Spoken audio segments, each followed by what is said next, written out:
মাননীয় সদস্য বলেছেন, আমরা তো ওইটাই বলার চেষ্টা করেছি যে আমরা কর্মচারীদের ব্যবধান কমানো এবং এগুলো নিয়ে আমরা মাননীয় মুখ্যমন্ত্রী যেটা বলেছেন আমরা আলোচনা। এখন এর মধ্যে কমিটেড এক্সপেন্ডিচারের কথা আপনারা বলেছেন, দেখুন আমি এটা ছোট্ট করে বলি যে যেমন অর্থ কমিশন, পূর্ব অর্থ কমিশনের মেয়াদে একটি আর্থিক বছর সম্পূর্ণ হিসাবের ভিত্তিতে রাজ্যগুলির বেতন, পেনশন, সুদ প্রদান এবং অন্যান্য রাজস্বকে অনুমান করে। 15তম ফিনান্স কমিশনের সময়কালে অর্থাৎ 1 বছরের অন্তর্বর্তী সময়কাল 2021 থেকে 5 বছর মানে 2025-26। যদি চতুর্থ অর্থ কমিশনে আমরা ধরি 2015-16 থেকে 2020-21 পর্যন্ত অন্যান্য আর্থিক বছর সম্পূর্ণ অ্যাকাউন্টের উপর ভিত্তি করে বেতন ব্যয়ের অনুমান করেছিল। একইভাবে এই বছরের শেষে 16 অর্থ কমিশন তাদের সুপারিশ দেবে বলে আশা করা হচ্ছে। একটি রেফারেন্স সময়কাল হিসাবে কমিশন আগের অর্থ কমিশনের 3য় বছরকে রেফারেন্সের সময়কাল হিসাবে তারা নেয়। তো এই তথ্যগুলিকে বিবেচনা নিয়ে রাজ্য সরকার তার কর্মচারীদের ডিএ প্রদান করছে এবং বেতন ও অন্যান্য রাজস্ব ব্যয়ের ক্ষেত্রে বর্তমান অর্থ কমিশনের সময়ের প্রাসঙ্গিক আর্থিক বছরে পর্যাপ্ত বাজেটের বিধান করা হয়েছে।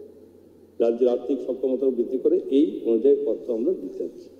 এখন প্রশ্ন হচ্ছে যে আমরা অর্থ কমিশন অডিটেড অ্যাকাউন্টস বাই যেটা এজি অ্যাকসেপ্ট করে, ঠিক আছে, এবছরের যে এক্সপেন্ডিচার অডিটেড এই অ্যাকাউন্টসটা এই অডিটেড রেখা কিন্তু এটা অ্যাকাউন্টস হবে না, তাই এই বছরের খরচ ধরা হবে না।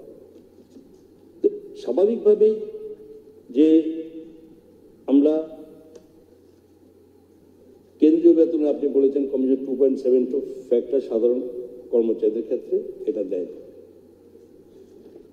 দ্বিতীয়ত মাননীয় সদস্য গোপালবাবু বলেছেন যে কর্মচারীদের 500 টাকা করে যেটা দেওয়া।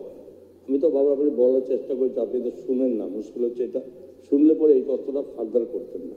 যেমন ধরুন মাননীয় মুখ্যমন্ত্রী জনআরোগ্য যোজনার মাধ্যমে এই গ্রুপ সি গ্রুপ ডির সমস্ত সারা রাজ্যের কর্মচারীদের জন্য যে ব্যবস্থা করেছে, তো তাদের এই 500 টাকা হিসাব করছেন কেন? তারা তো টোটাল পরিবারের 5 লক্ষ টাকা পর্যন্ত বছরে তারা এই যে মানে আপনার ইয়েতে তারা সুবিধা পাবে, স্বাস্থ্য পরিষেবা সুবিধা পাবে।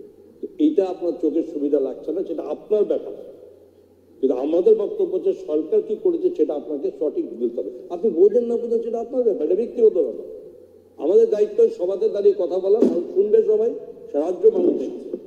তা আপনার দাবি যেটা হয়েছে কথা বলেছে, আমার মনে হয় এরপরেও যেগুলো আপনারা সদস্যরা বলেছেন আমরা এগুলো নোট করছি। আবারও বলি আমরা সরকারি কর্মচারীদের জন্য সরকার চিন্তা করছে, আপনারা বলেছেন ধন্যবাদ। কারণ তাদের জন্য শুধু আপনারা বলছেন মানে এরকম যাতে বোঝাচ্ছে যে সরকার বোধহয় কর্মচারীদের পক্ষে নেই। বারবার একটা কথা চলছেন নিয়মিতকরণ। ইয়েস আমরা বলেছি, আমি এটা ব্যাখ্যা করতে চাই না। নিয়মিতকরণের সম্পর্কে আমরা বলেছি গতবার টোটাল যা আছে 18,000 কত কর্মচারী আপনাদের বিভিন্ন অর্থনৈতিক অনুমোদনের কারণে তাদের আজকে আমরা এগুলো বাদ দিতে পারতাম। যে কর্মচারী আজকে অনিয়মিত আছে তারা আজকে জেনে নিক। যদি আপনাদের নিয়ম মানতাম আমরা, তাহলে 18,000 উপরে এই কর্মচারীকে আজকে ছাঁটাই করতে হতো। আমরা ছাঁটাই করিনি, তাদের বেতন বাড়িয়েছি, তাদের রেখেছি। সুতরাং যেটা করা যাবে সেটা বলেছি যে 1640 জন কর্মচারী অনিয়মিত আছে আমাদের অর্থ রেকর্ড অনুযায়ী।